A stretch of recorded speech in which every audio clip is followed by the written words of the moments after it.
Final test.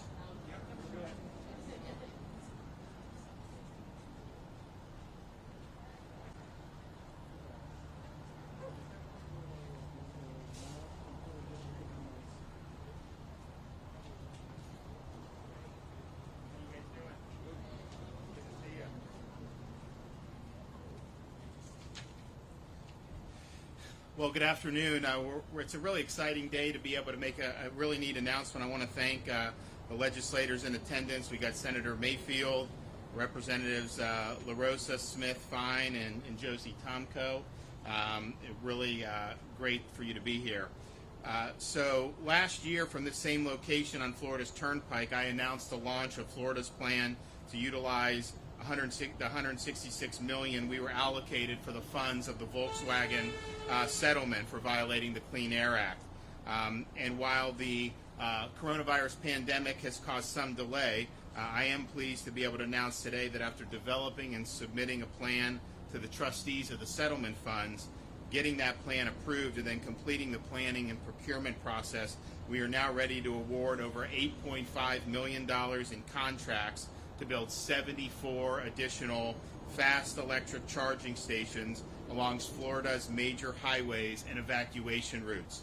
The charging stations will span over 1,200 miles along I-75, I-4, and I-95 and increase the presence of publicly available fast chargers in the state by approximately 50%. While it will vary by location after permitting, we expect the stations to be built within a matter of weeks. This investment is in addition to the private investment for charging stations at every service plaza on Florida's Turnpike that I also announced last year. Those stations, while also delayed because of the pandemic, will largely be complete within the next 60 days. The result of all this work will mean electric car owners will not have to worry about where they will be able to charge their car when using our major highways. And this is important, obviously, for travel normally, but also critically for hurricane evacuation. And this comes as Floridians and Americans continue to purchase more and more electric vehicles. Electrical vehicle purchasing in Florida has increased tenfold in the last 9 years, and we expect that trend to continue. The terms of the Volkswagen settlement limit the amount of funds that we can use on EV infrastructure to 15% of the total $166 million. So we can use about $25 million. That means this initial $8.5 million investment is one chunk, but we do have more money that we can use for EV infrastructure, and we're really looking to do that. One of the things that we were really concerned about is making sure that the charging stations that be on the interstate would be the fast charging stations. You know, you go in, you plug, you go to like a gas station or something inside the service store, get a drink, and you come out, and the thing can be charged in a relatively short amount of time. Some of the longer charging stations would take sometimes 30 minutes or more. That may be more conducive for residential use or for if you're within a neighborhood, normal stores. But when you're traveling like this, we want to be able to get it done quickly. So these are all the fast charging stations. Now, the remainder of the $166 million will largely be used on electric or alternative fuel school and transit buses and the replacement of other high-emission vehicles. I really appreciate the private sector's involvement in these plans. I want to continue to partner with them going forward. Autonomous vehicles, electric vehicle infrastructure, and beyond. Florida will always embrace the intersection between transportation and technology. So we're glad that this was something we were able to move forward. And I'm going to recognize our DEP. If you look at the map here, that shows where the chargers are going to be going into. So you see there's obviously, a lot in Central Florida, 95, a lot, 75. And obviously as we get more into this, we're going to expand across I-10, more into the Panhandle. I mean, we tried to focus on the areas that had the most electrical vehicle use, and those tended to be Southern Florida and Central Florida. So we're doing that. Obviously, we want to continue to make that all the way through I-10, which we have the funds to do, and that'll be next up. And, I think it's really, really exciting. So I want to thank NOAA for really working hard to push this through. And we did have delays because of the pandemic, but we obviously want to continue to make sure we're doing the folks' business. So, NOAA? Thank you, Governor. So my name's Noah Valenstein. I have the privilege of being the Secretary for the Department of Environmental Protection here in the great state of Florida, and thank the Governor for his leadership. It was just last week that we were celebrating major accomplishments that the Governor pushed forward for legislation to protect our water here in Florida, and would like to thank two of the sponsors here today with Senator Mayfield and Representative Fine, who helped champion those major pieces of legislation. Today is all about air. Again, it's another day, another step forward for the environment here in Florida. It's exciting to see what we've done here in Florida. Under the Governor's leadership just this March, we met all national ambient air quality standards here in Florida. We are now the most populous state in the nation to meet all ambient air quality standards. So that was a great step forward.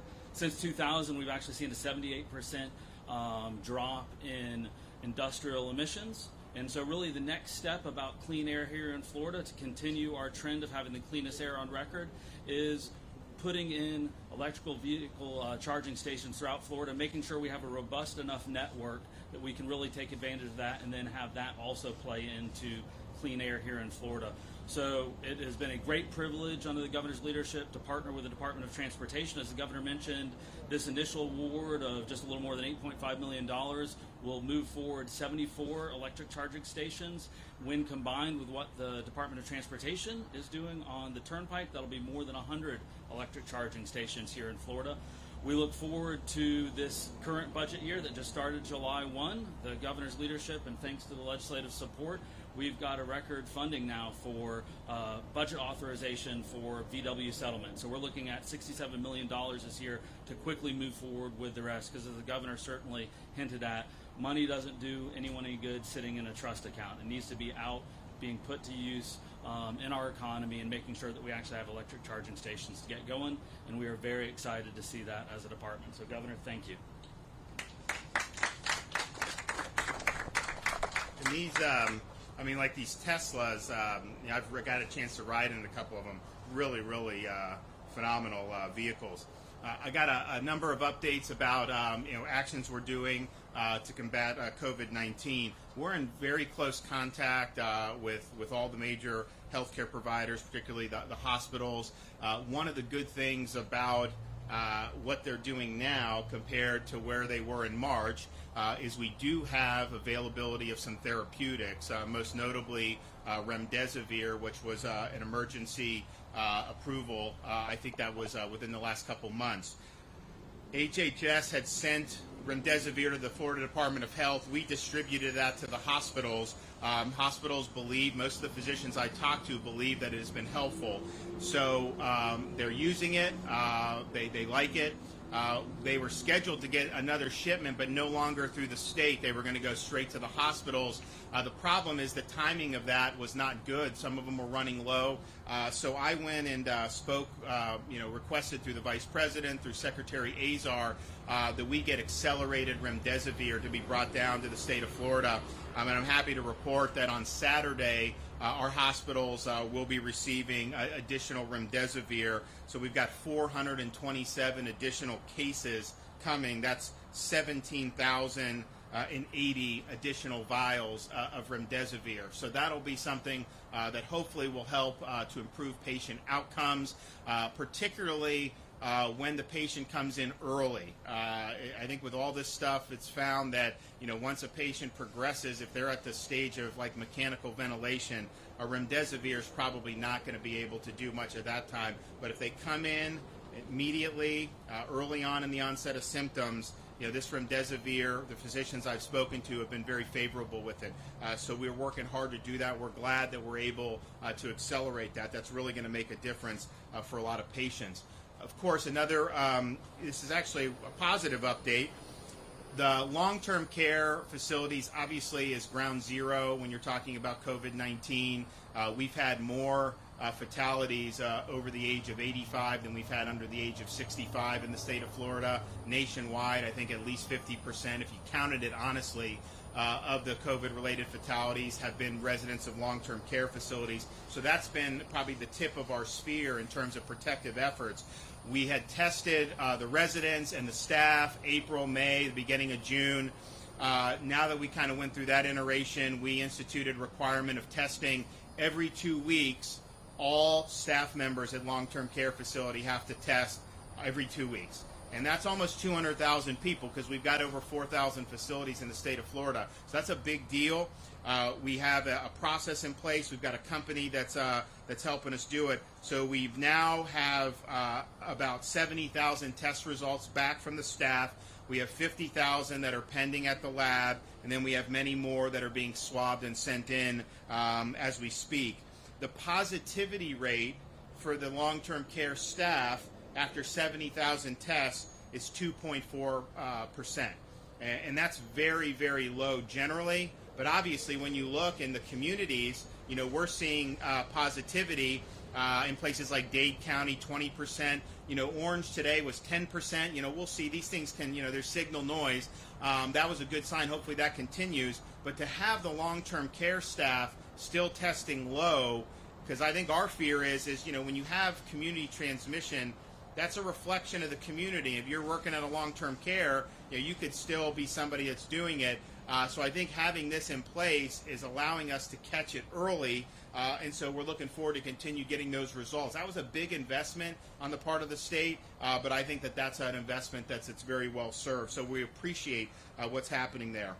The testing overall is obviously very robust. I mean, we've got back today reported 95,000 test results in one day in the state of Florida. If you go back at the beginning of the pandemic, I mean, our country initially wasn't even doing 95,000 in a day. I think it probably took them sometime towards the middle or end of March to even be able to reach 100,000. So this is a robust level of testing.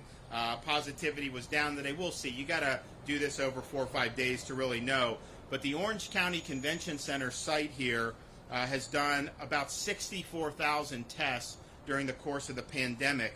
That is the most tests of any single site anywhere in the state. And we actually had some sites that started earlier because the outbreak was really most significant initially in South Florida, Broward, Dade. So the first site was in Broward because that's where most of the cases were occurring.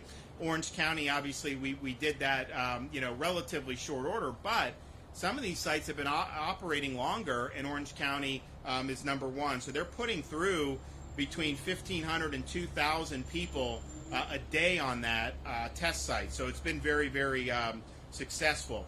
I mentioned yesterday we're continuing to work on figuring out ways to get a faster turnaround. The U.S. is testing between 600,000 and 700,000 people a day now in terms of the results coming back.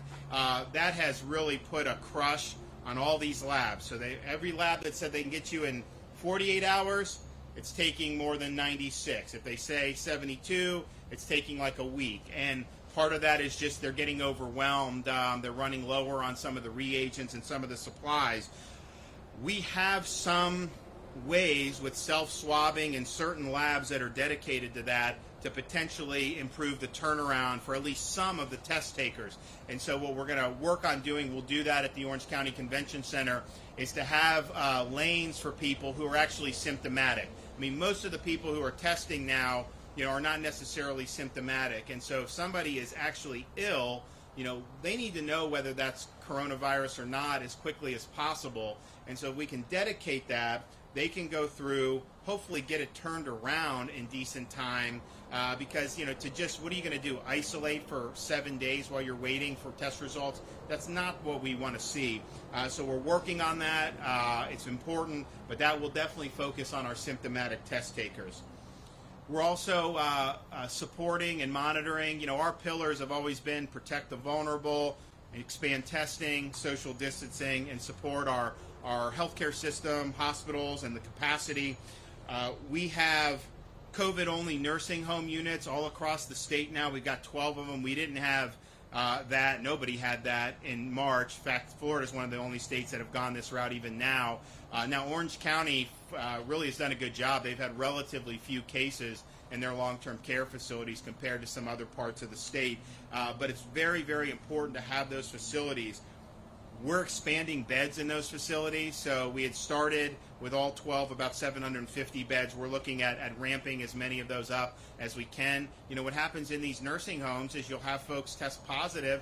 Not all of them need hospitalization. In fact, fortunately, a lot of them don't. But if they're contagious, we need to move them to a safe environment so that it doesn't spread further in the facility. So those COVID-only nursing home units are very, very important. We have had at the Department of Emergency Management a number of contracted healthcare workers, and some of them have been working these test sites the whole time. Others are just contracts that we can then execute. We are moving some of them to the long-term care COVID only to help expand beds, and we're also helping with personnel at some of the areas that are most busy with hospitals, such as Jackson down in Miami-Dade. We're also doing Tampa Bay. So we're going to end up having, in very short order, an additional 1,000 boots on the ground that could assist in a variety of ways. Testing, helping out different hospital systems, long-term care, you name it. That's a real force multiplier. When we're talking to the hospitals, I'm talking to a lot of the CEOs all the time, and they have capacity. I mean, we've got the census today, I think between 10 and 12, 13,000, somewhere like that, beds are available, even at a place like Jackson Memorial, which is in kind of the center of where we're seeing the most cases down in Miami-Dade. They've calibrated with how they're doing electives and everything, to have a nice cushion of beds. But it's the staffing because of how labor-intensive it is when you're doing the COVID isolation procedures. And so, we're sensitive to that. We obviously plan for that, and so we have it. But I think it's an important message for folks throughout the state of Florida to just know, the hospitals have capacity. I mean, there'll be articles saying, oh my gosh, they're at 90%. Well, that's how hospitals normally run. I mean, you don't running at 60% or 70% is not how they normally run. Or they'll say, oh, there's these counties that have no ICU beds. Yeah, we have a lot of rural counties that don't have any ICU beds at all. That's just not how they operate. They send people to bigger systems. So we have a situation where you've got a lot of beds available, no major system or nobody that we have been seeing yet has even gone to like a surge level. And so, these are all contingencies that are there. But the important message is if you have symptoms aside from coronavirus, heart, stroke, we don't want to repeat the situation that we saw across the country in March and April where people were deterred, whether it was because of fear, whether it was because they didn't think there would be beds available, from seeking the type of care that they need, particularly for those conditions like heart, like stroke, which are some of the leading causes of death in the United States. And what we've seen over the last month or so is a lot of those patients who did defer care are now presenting in the hospitals and ICUs with more severe heart problems or more severe problems because of stroke symptoms than had they gone in and gotten treated. So please, if you feel like you need care, do not be dissuaded. Hospitals do all, that's one of the safest places you can be in terms of the isolation with all the procedures they have in place, and they have the capacity to be able to treat people, and we want people to be able to get the care that they need. We need to continue working on protecting the vulnerable, particularly those who are 65 and older, particularly those that have underlying medical conditions. Of course, our long-term care facilities, which we're putting a lot of emphasis on. But if you're in those at-risk groups and you're not in a long-term care facility, our advisory is still to avoid crowds and limit close contact with people outside the home. That is going to be higher risk, particularly as you've seen more cases in the community. Now, look, Orange County had 10% today. We'll see if that trend. There's some other counties, that are down from where they peaked at with the percentages. These things take some time to do, but regardless of that, I think that this is something that's very, very prudent. Just know that this is out there, and particularly what we're finding is, these multi-generational households in different parts of the state, particularly in some of the areas in Dade County where you've seen a lot of cases. You have somebody who may be asymptomatic, maybe younger, then maybe you have a parent, a grandparent inside that home. That's going to be a very powerful vector of transmission of this virus, and so be very cognizant about that if you're in those at-risk groups. For the folks who may not be as at risk, our message is to avoid the 3 C's: closed, poorly ventilated spaces. And here in Florida, as you see, we're out here. I'm sweating. Most of you are probably sweating a little bit. It's hot. I get it. People want to be in the AC. But if you're having friends over, if you're having a party, you're doing something, and you are in an enclosed environment, there is going to be increased risk of transmission in that vis-a-vis outdoor environment with sunshine, heat, and humidity. I think that's abundantly clear where we've seen cases come from. And you're seeing it over and over again. If somebody ends up at the ED, what have you been doing? Friends, family, friends, family. Either get in a home or be with friends. That's pretty much, what we're seeing overwhelming. Not entirely. Obviously, there's different other ways, but that's overwhelming what we're seeing. So those closed, poorly ventilated spaces, increased risk. Big crowds, obviously, increased risk. And then a lot of close, sustained contact.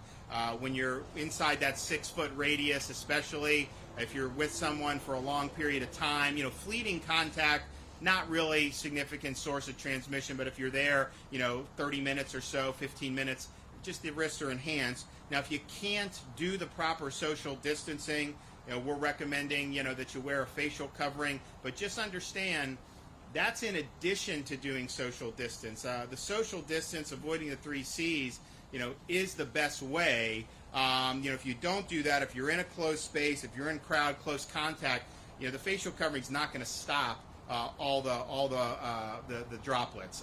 It could reduce, but that physical distance really is significant as well. So it's a complement, but not a substitute. And I think if folks, are doing those basic things, we're going to continue to be able to hopefully see, good trends develop. I think Orange County has done a really good job from the beginning. Maybe too soon to say for sure, but I think you've definitely noticed, a slowdown in terms of some of the positivity, and that's a really, really good sign. And with that, we'll take some questions. Yes, Governor, sir. a quick question for you. Dr. Fauci has said that Florida may have skipped some steps in opening too quickly. What do you say to parents who are concerned about schools opening too quickly next month? Well, in terms of our reopening, so I sent mine to the task force. I spoke specifically with Dr. Birx. And if you look at, we did phase 1 at the beginning of May. Our best test results were May and the first 2 weeks of June. We were 5% or under that whole time. This is a virus that has a 5-day incubation period. So it wouldn't take 6 weeks before you started seeing something if that were the cause. And so there were no steps. We had very, very low prevalence, and particularly in the 64 counties outside of southern Florida, and we did put southern Florida on a different pathway. So I think there was really no justification to not move forward because of the low, and that continued all through May, continued in the early part of June, and then we've now seen more cases in transmission at the exact same time that the rest of the Sun Belt is. Los Angeles didn't exactly open very soon there. They're seeing it. Texas, Georgia, Arizona, South Carolina. So this is something that we're dealing with. We're in a better position to deal with it.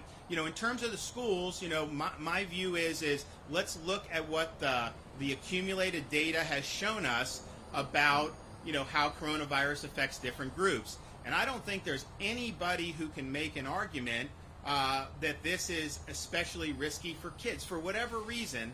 If you look at the H1N1, that was definitely more risky for kids than the COVID-19, and yet we didn't do. So my view is parents should have the ability to make the decisions they want, and if they want to do the online stuff, that's fine. But just understand the cost of not giving kids an option to be able to have in-person instruction is enormous. And I get there's a lot of views in the community. What I would hope is it should not be a political issue. It should be based on the facts. And if we see that this is very low risk, and we see, I think overwhelmingly in every study, that the school kids are not vectors of transmission, well, then we have to accept that and then figure out, how you fashion policy around it. But the places that have done this in other parts of the world, have not seen major problems. Look, you can always have an outbreak. We've said that from the beginning, and you do what you can to put it out. But in terms of the risk level to school kids is very low. The cost of not at least giving them the opportunity, if their parents want to do it, I think is very, very high. And so it doesn't mean that you don't do things to create safe environments. And I certainly would recommend that folks, if you have a school-age children that have real serious medical conditions, they obviously need to be protected and treated accordingly. And the same thing with people who may work in these things. But the cost of what we've already seen with the academic lag has been really, really significant. And this is from a state that has put more into online learning than probably any state in the country. We're proud of it. A lot of states copied us. We think we did a good job mitigating some of it, but there's no way that you can actually substitute that. And then I also worry about kids just not being able to have the normal type of interactions that we're used to. There's social costs to that. Obviously, activities that many of our kids like to participate in. I mean, I'd be really concerned about not letting our athletes compete. Look, kids, particularly in high school, that's one of the things that keeps them going in a good direction, because they have the ability, they have mentorships by coaches, they're working hard, they're learning discipline. So there's a whole host of factors. So let's just follow the data and the actual science. Let's take the politics out of it. Let's take the, some of the emotion out of it. I mean, I've said before, my kids are 3, 2, and a newborn, so they're just too young to be in school now. But if they were 7, 6, and 5, I'd have no problem. I view it as incredibly low risk. As somebody who reviews this data for hours every day, I would be totally comfortable with that, and I would be concerned at what they would be losing without that. So it's a really significant thing. It also, though, doesn't mean that every single school district in every part of the state is going to approach it the same way. And there's nothing wrong with that. We have a diverse state. There's going to be some places here, they're going to be full throttle, we know that, and then there's others that are going to be a little bit more cautious. That's fine too. But I think the goal needs to be, let's do what's best for the kids and let's make it happen. Thousands of Floridians are unemployed. They can't afford a Tesla, let alone rent next month. What would you say to them about this major announcement? Well, that's a separate issue from this announcement. I mean, this is an announcement about infrastructure, about modernizing, Florida's transportation system. But in terms of people that are unemployed, we had a nice increase in May. People didn't think that was going to happen. We don't know specifically for Florida yet for June, but the country's numbers were good, so we anticipate seeing that. Hopefully some good numbers for Florida there too. We are going to put people back to work. I mean, we've got to have society function.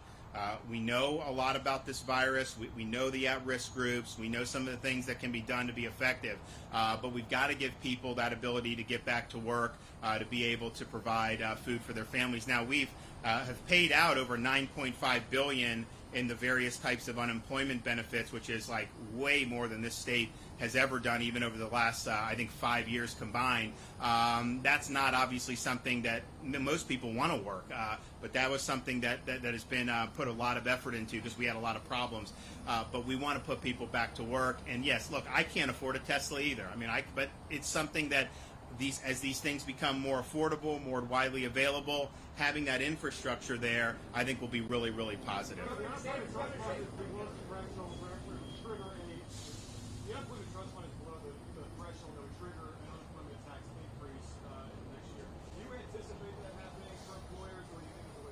I hope we can avoid it. I mean, I think that this is a unique economic occurrence because it was basically a national shutdown that caused people to lose their jobs based on a policy. And usually these things happen organically. There's over-leveraging, or there's this, or there's that. So I'm hoping that because it was artificially induced, we can get people back, and we won't have that happen. Can you repeat? Sorry. 120 deaths reported yesterday, 93 today. Are you concerned that the lagging indicator of death numbers is catching up to the case totals?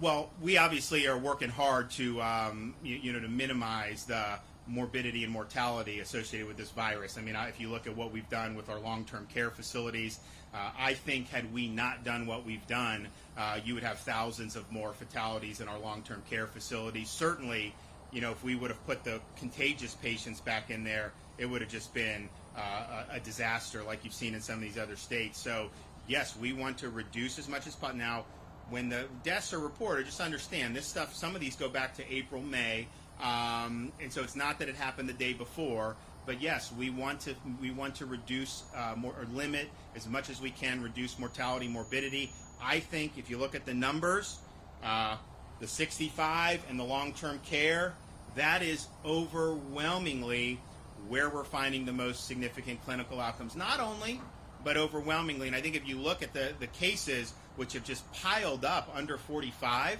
I think in the last 5 or 6 weeks, I mean, we've probably had 120, 130,000 cases under 45.